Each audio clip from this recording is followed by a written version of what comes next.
Looking forward to learning more about this topic on suffering. With all the challenges and hardships we see around the world, this topic is so relevant. Can you shed some light on why humanity seems caught in this cycle of suffering and how it came about? Yes, of course. Society is ingrained with the notion that suffering is inevitable, noble, and necessary. A narrative that is persistent throughout history and still continues today. This belief perpetuates a cycle where those who suffer are more likely to spread or attract more suffering. It creates a global consciousness and subliminal programs. Just watch the news and you'll get a dose of ways people suffer, and you'll suffer by just watching it. To achieve true freedom, peace, and abundance, it's crucial to break free from this programming. Individuals who've surpassed their hardships and focus on love and joy are invigorating to be around.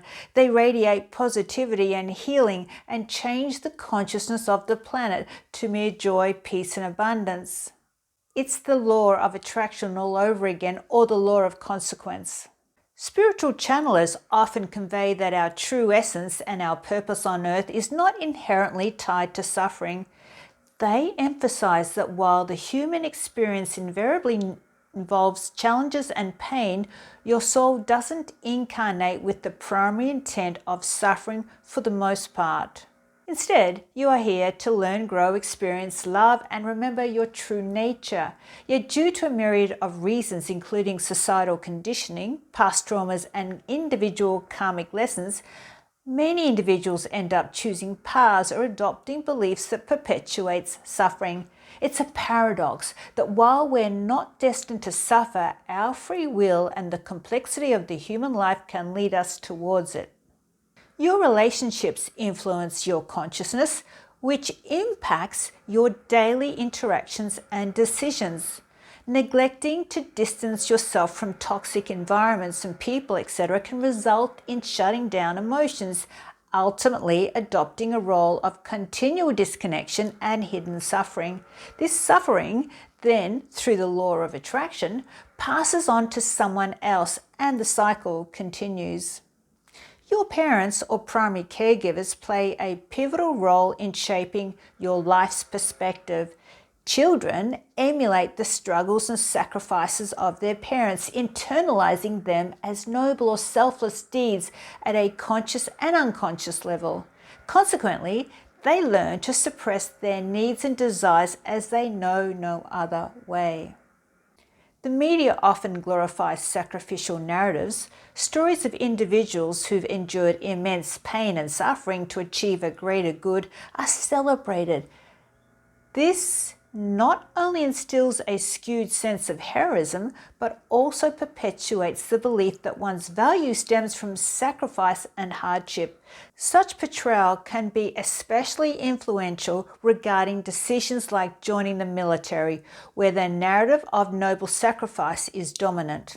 Other ways the media supports this narrative through negative self-perception, especially social media and advertisements, which often promote unrealistic beauty standards, success, and happiness.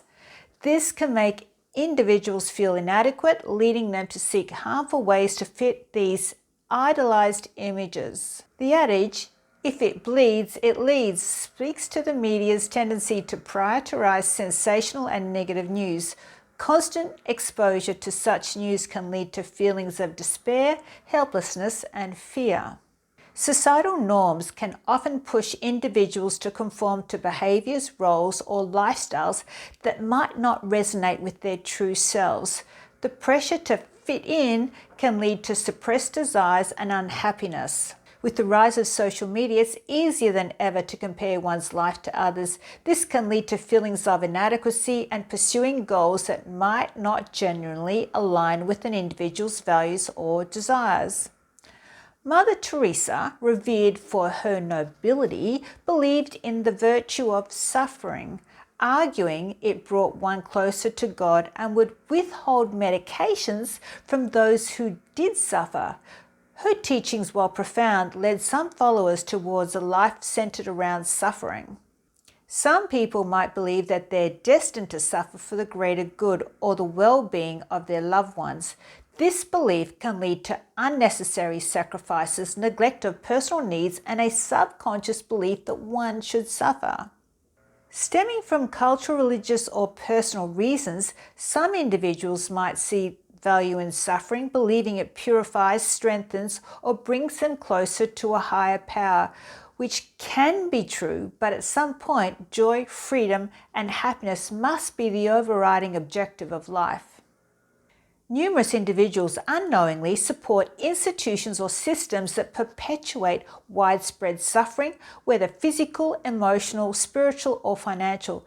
The greater a person's sense of disconnection, fear, and powerlessness, the more inclined they are to conform, especially when their inner compass or intuitive guidance is misaligned. Your insights give us a lot to ponder.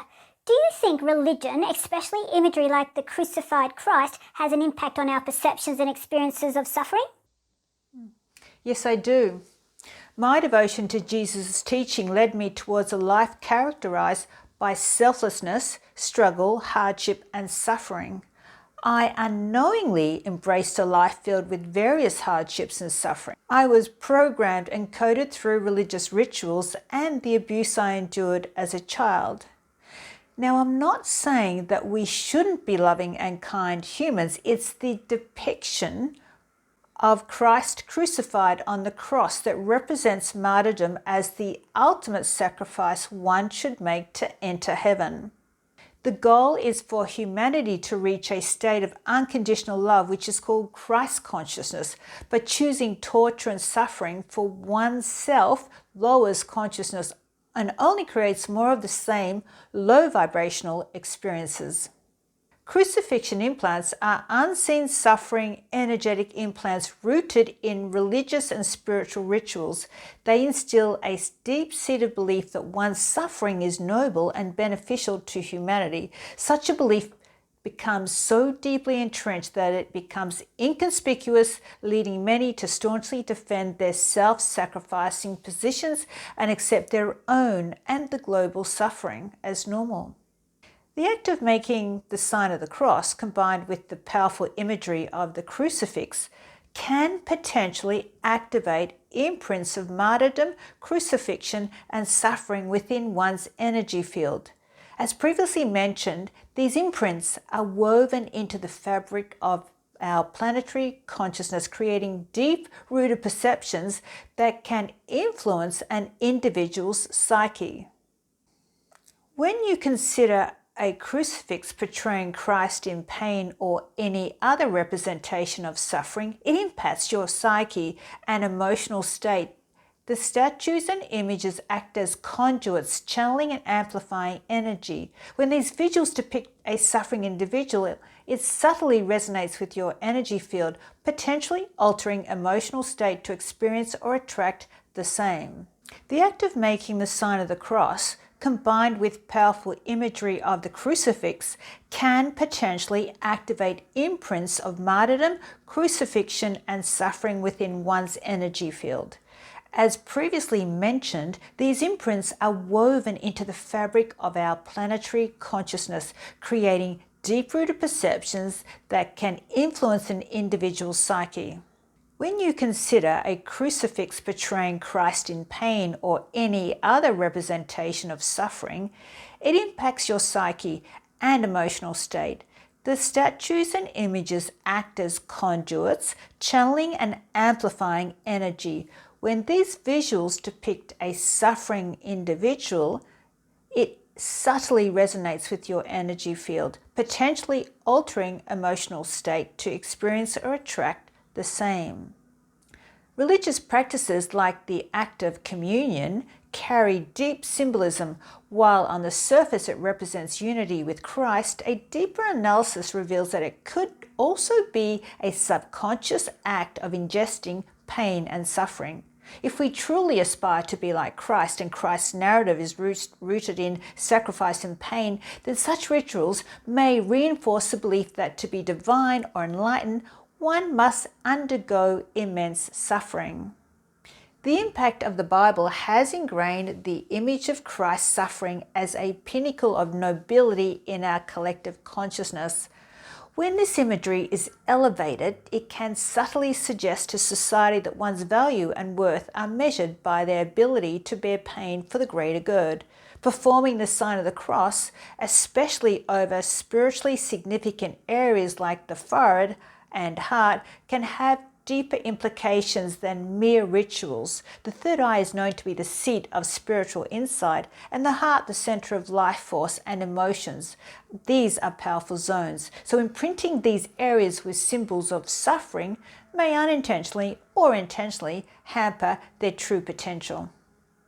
That's really interesting. And you've got me questioning all the rituals I've undergone with my church, from baptism to marriage. Can you tell us the famous story of Melon Thomas Benedict, who had a near-death experience, and what he learned about suffering? Of course. In 1982, after being diagnosed with terminal brain cancer, Melon Thomas Benedict had a profound near-death experience lasting 90 minutes, which ended with his cancer going into complete remission. During this episode, he traversed multiple planes of existence, including a hell-like state. Melon described the initial part of his experience. Somehow I found myself back in my room, hovering over my body. I just stared and watched my body dying. As he felt himself being pulled into a foreboding darkness, he recounted, "I was being drawn into a dense darkness. All of my demons, fears, abandonment came out of the darkness, trying to consume me like cold, black, sticky fire." Desperately, he sought divine intervention, pleading, "God, please help me." Memories of his life played out round him like films. These included scenes revealing his mother's deep desire for him and traumatic episodes involving his abusive father. When he punched her, especially in the belly, I sensed it as a fetus inside her. It sounded and felt like thunder. As despair grew, a distant light appeared. Despite his desperation to reach it, darkness continued to consume him, leading him to exclaim, "Enough, enough, where am I?" Finding himself in an abyss of torment, he observed, "I fell into what I can only describe as hell. I remembered that the light became brighter when I called to it." Melon then witnessed a golden beam transform into a resplendent angel. To his inquiry, "Are you the angel of death?"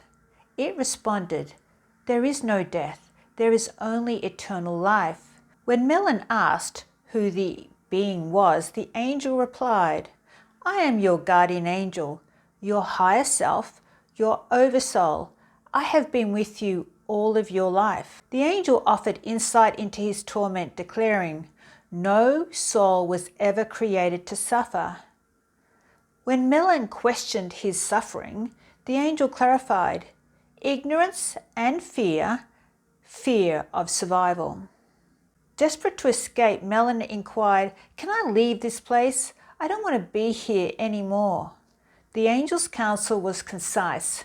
Forgive all your life issues, love your life, everyone and everything, and fear no more. Finally, Melon professed, "I love my life, all of it." Moving beyond his realm with the angel's guidance, he called out to other trapped souls, urging, "Call to the light, call to the light. You can leave this place any time." He noted many did call to the light.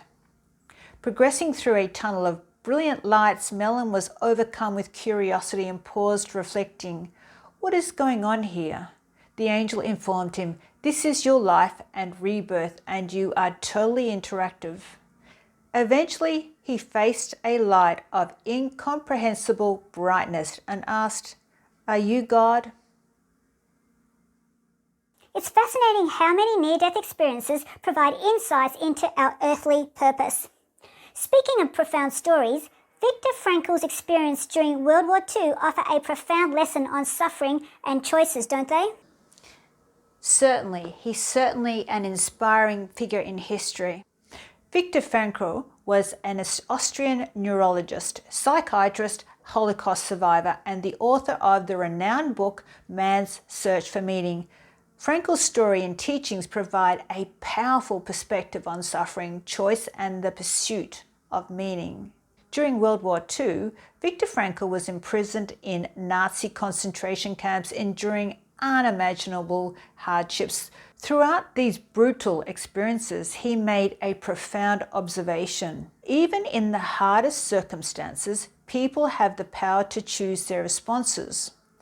In Man's Search for Meaning, Frankl writes about his experiences and observations in the concentration camps. He noticed that while physical suffering was often unavoidable, the mental and emotional reactions to that suffering were a matter of choice.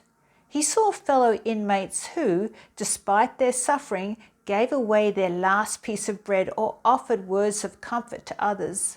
These individuals found meaning in their suffering and reacted with compassion, dignity, and love.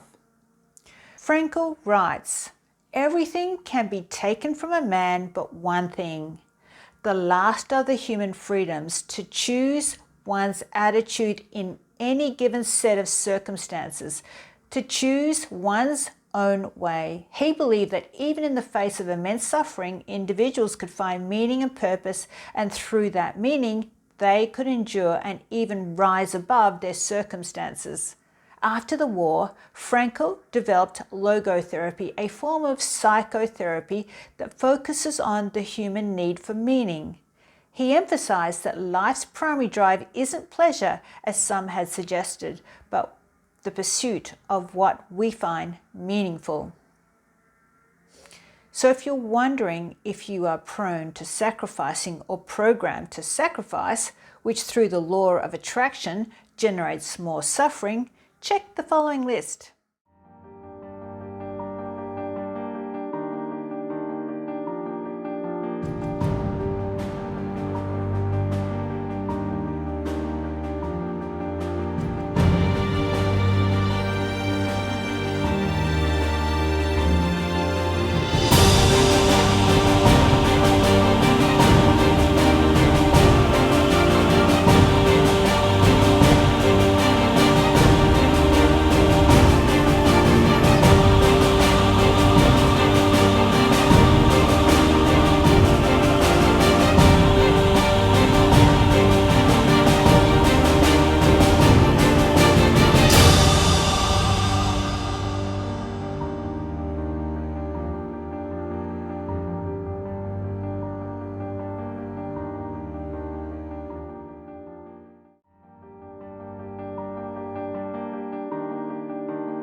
People who just prefer to suffer or stay in a bad situation because they are suffering from Stockholm Syndrome or because they have become institutionalized?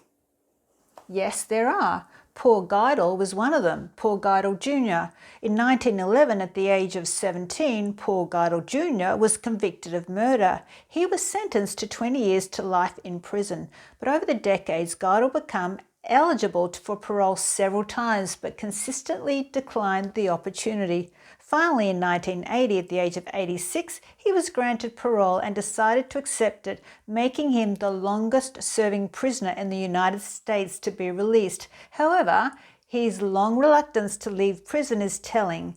Geidel had entered a prison as a teenager, and over the 68 years of his incarceration, the world outside had transformed dramatically. In many interviews, it was indicated that Geidel had become institutionalized, a term used to describe someone who has become so accustomed to life inside a prison that they are anxious or fearful about returning to the outside world. The prison structure, routines, and environment were what Geidel knew best. With its rapid changes and lack of familiar structure, the outside world was intimidating and alien to him. This is why, for many years, he chose not to pursue his parole, effectively opting to stay in a familiar setting rather than facing the uncertainties of the outside world. I'm going to share some personal stories about how suffering is so coded in us, and I've got many examples from my personal life and many examples of my clients. And there's one particular client who came around the time that I'd created the spirit module. So I was really excited to share the new content and the healing pathways with the clients that came. And there's one particular man, and he said he was spiritual and he frequented a church, but he was sort of open spiritual, like open to alternative healing, plus he believed in Christ. And he came and he was suffering because his wife was suffering in hospital. His wife was experiencing medical malpractice and she was being harmed more than getting healed in the hospital, and he found it really unfair. And he said that, you know, he's a good person, he believes in Christ, he used to go to church, and he also talked about how some of these sects or communities, church communities or religious communities, were also against him in his past, and he had a lot of issues with some people in these communities, but he continued to go to these communities, or I think he may have even changed the communities, but he just continued showing up. And so I did a healing on him, and then he came back probably a year later, and he came back to tell me that his wife had actually died in hospital because of the way they treated her, and they weren't really diagnosing her correctly, and really there was a lot of malpractice being done, and then she died. And I just remember saying to him, well, you believe in Christ, and aren't you living Christ's life? Like, it's a life of suffering. You've given, you serve everybody. It's hardship, and you're heading for an unhappy ending. And he sort of said, yeah, I am. And it sort of was an epiphany for him. And then when I went to do this particular healing pathway on him, he said I almost blew his head off. He's the only one that's ever said that, but it was like I was extracting these implants and this coding that was so deep in him, because his whole life was a life of suffering and a life of hardship. There was never support, there was never joy and happiness, and it really busted open his energy field. But the first part was for him to awaken to the suffering that he was actually choosing by when you go back to a community that doesn't treat you well. You have to awaken from the dream spell that you're in the suffering, and you have to take part ownership of that suffering. I have another story about myself, really. And when I was in the Mormon church, and I was suffering a lot. I had got engaged, and that was my moment of absolute bliss. I got engaged to my soulmate, my beautiful man. He was lovely, treated me well. You know, it was in Italy. He was just gorgeous, and it was a future that would have been amazing with him. And he decided not to follow in the church's footsteps. He decided that he no longer wanted to be a Mormon because he was recently baptized, as was I. But I had this strong commitment to the church, that it was a true church, and that I couldn't marry him because he was no longer part of something that I wanted to give my life to. So again, I'm choosing the martyrdom future, like give up this beautiful man and not marry him because I believed in this church that now I don't believe in. But even so, it still was something that would never have lasted anyway, because I did go down the track of, that was in my, in my 20s I was engaged to him. And then after I had joined the church, it was what I needed to stay in the church to heal myself. It was part of my journey and part of my molding of becoming who I am today, because it stopped me from killing myself. But during that time in the church, I suffered immensely from neck pain and back pain. It was just really chronic. And there were times where I wanted to die. It was that bad. And I carried this for decades, and which pushed me into alternative healing. And it was during that process, I also uncovered the spiritual pain and suffering I was in, and the emotional pain and suffering from my abuse. It just seemed to be really chronic with me. And when I had the sacrifice vow taken off me, it was bigger than Texas. It was like this busting open, or this relief from my body. And it took me 2 weeks to respond and to recover from this sacrifice vow that was taken off me during a healing session. And I remember 2 weeks later, after I'd recovered from it, because it felt like a bus had hit me, I remember standing up in the living room, and then I just saw myself in a different light. And I said to myself, what are you doing? You are choosing to sacrifice yourself. You keep putting yourself in harm's way to protect other people. It was at that time my husband, who I felt wrongly treated, wasn't able to see his children, but I was in the fight with him, and I was sacrificing myself because I was getting hit by the opposition who was in the fight with him, and yet he didn't actually appreciate what I was doing. And it was kind of strange. And I woke up and I thought, what am I doing? I'm fighting a fight that he doesn't appreciate, and I'm getting hit left, right, and center. Yet I realized that he needed to go through that fight because he had his journey. He needed to change, and I needed to change my ways. It had to be so bad and so tough that I woke me up out of my programming to really be a martyr. And I think I played the martyr really well. I think I was on the way to being canonized a saint, the way I would help and be so want justice for those that sought injustices. And it gave me a bigger picture of injustices in the world. But it was very freeing. But I will say we get knotted and tied up on the matrix in many, many ways. And it's taken me decades to really get my full health back, because in the past I've had whiplash injuries, I've had chronic fatigue, I was fed arsenic at the age of 17, which stayed in my body because I never vomited it up, and that was strange again. It was so weird. I was with these young guys, and they were cooking, one of them was cooking custard, and I remember him saying to me, and I think I was only there for a couple of nights, and it was probably the first or second night I was staying there, and he said to me, how do you get this shit out of this custard? And I thought he was talking about the lumps, and I said, oh, don't worry, just squish them in, just squish it in. And we all had the custard. He had the custard. I don't know if the other guys did, but he had the custard. I had the custard. He was sick, but I'm sure he threw up. I was at work, and then I didn't catch a taxi home, which I should have because I was really unwell. I caught the train home. And when I was in the train, I wanted to throw up, and I opened the door to throw up, because back in the old days, you could open the train doors, and there was a workman. Just at that moment, I wanted to throw up, and I said to myself, I can't throw up. So I never did, but that toxin stayed in my body. Also, during that same time, I went to Bali, and I stupidly drank barley water.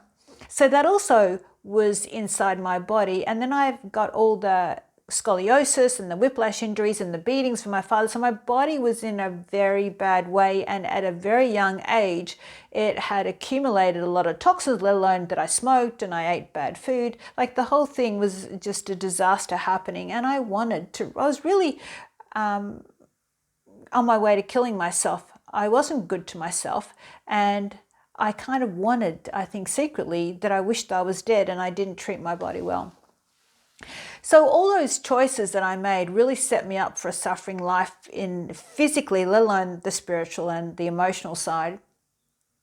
So along the way, as I have pushed through and taken off layers of contracts of suffering and made different choices and woken up to the ways I choose things, and it's only recently that I've actually got the final piece to really ultimate healing, and that all eventuated because I just felt worse, and then I tried an option, and that was a really bad option. It was the universe again was like, don't go that way. It was telling me was don't go in that direction.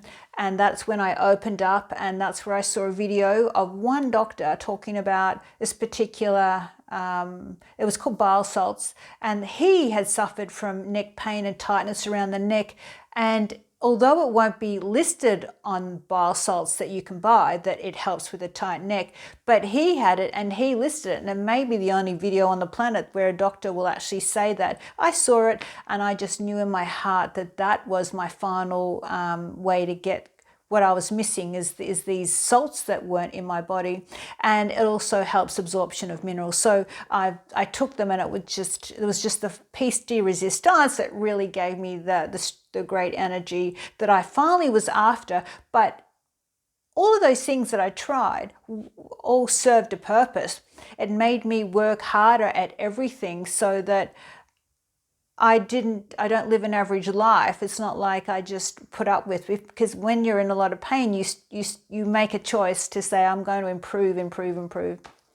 So with clients and students, I watch how it takes a level of consciousness to snap you out of the choices that you make, because it's so uncomfortable to say no to suffering. It is the Stockholm syndrome. It is being institutionalized, but hence why I say do the math. If you make that choice, what is the ultimate outcome? What is the law of attraction or the energy consequence of what will come back to you? And so what has pushed me is to watch what I'm choosing, not what I want. I just do the maths. I do the science. I do the math. If I choose that, is that energy going to give me more freedom, more joy, and more peace? But I've watched it time and time again, those people that although you show them, and you will know this, you show them that this negative behavior choice will lead to more of the same, even though they see it and you explain it, they still choose it. And you've got to let people make that choice, because this is about free choice, isn't it? But I'm here to wake people up. And if you've got problems or issues, I'll go, well, there it is. And they've come back again, third time round, and they come back and they're in a bigger hole than they were before. And then they go, now I get it, now I get it. So get it before you end up in a big fat hole. And in the upcoming video titled Review, Reflect and Respond, you'll discover the extent of your suffering program, learn how to make wiser decisions, and how to dismantle your suffering patterns, paving the way for a life filled with happiness, freedom, and abundance. I'll see you there.